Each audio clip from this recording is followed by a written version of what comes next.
Hello, কেমন আছো তোমরা সবাই? তো আজকের ওয়েদারটা ছিল ঠিক এই রকম, আর আমাদের এক জায়গায় বেরোনোর কথা ছিল। ভাবছিলাম কি করে বেরোবো, ভাবতে ভাবতে দেখো বেরিয়েও পড়েছি। তো দেখো তোমাদের সঙ্গে কথা বলতে বলতে ট্রেনে উঠে গেছি। আজকে বেরোনোর কারণ হলো এই যে ইনি আমাদের আজকে ট্রিট দিতে নিয়ে যাচ্ছিল। ট্রিটটা হলো ওর বার্থডে চলে গেছে 3-4 মাস আগে। আর যেহেতু মাঝে আমাদের অনেক এক্সাম পড়ে গেছিল, সে কারণে আমাদের বেরোনো হয়নি। আর তো যাই হোক, ট্রেন থেকে নেমে একজনে ওয়েট করতে করতে দেখো তোমাদের একটু আমার নেল পলিশও দেখিয়ে দিলাম। তোর বিয়ে লেগেছে? তোর বিয়ে লেগেছে?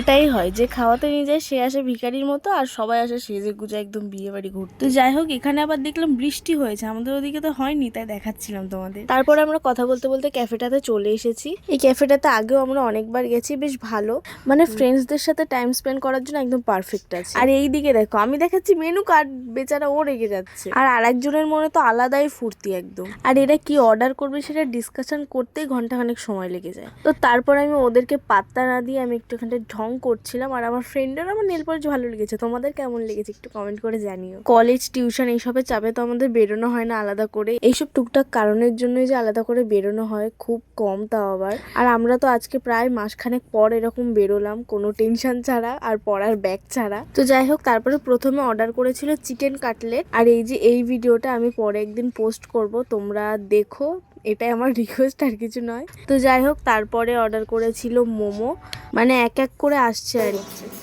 একটু শান্তি করে খাওয়াও চায় না, এতগুলো খেয়ে তো তাও বলছে শান্তিতে খাওয়া। फैमिली फैमिली देखती है वरना मैं ऐसे ऐसे गाली दूं ऐसे ऐसे বেচারার এতগুলো খেয়েও পেট ভরেনি। তো যাই হোক, কি আর করা যাবে। 2-3 ঘন্টা ক্যাফের ওনারকে জ্বালানোর পর আমরা বেরিয়ে পড়েছিলাম আবার বাড়ি যাওয়ার উদ্দেশ্যে। এখানেও আমাকে বলেছে চকলেট দেবে না, নে এবার দেখ।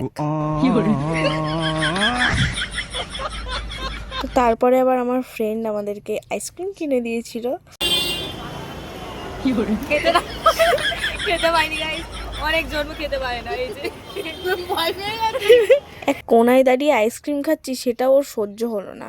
তো তাই জন্য ওকে টাটা করে দূর করলাম আগে। তারপরে দেখো ট্রেনও চলে এসেছে আমাদের। এত কিছু খেয়েও আমাদের পেট ভরেনি। বেচারি ছোলা মাখা কিনেছিল, সেটার দিয়েও ভাগ বসিয়েছি। তো এসব করতে করতে ট্রেন থেকে নেমে আরেকজনকে দূর করলাম। এবার যাচ্ছি আমি বাড়ি। তারপরে শেষ বন্ধুকে দূর মানে বিদায় করে আমি যাচ্ছি বাড়ির পথে গাইস। তো চলো, তোমাদের সঙ্গে আমার নেক্সট ব্লগে দেখা হচ্ছে। আর ভিডিওটা ভালো লাগলে একটা লাইক করে দেবে। আজকের জন্য টাটা।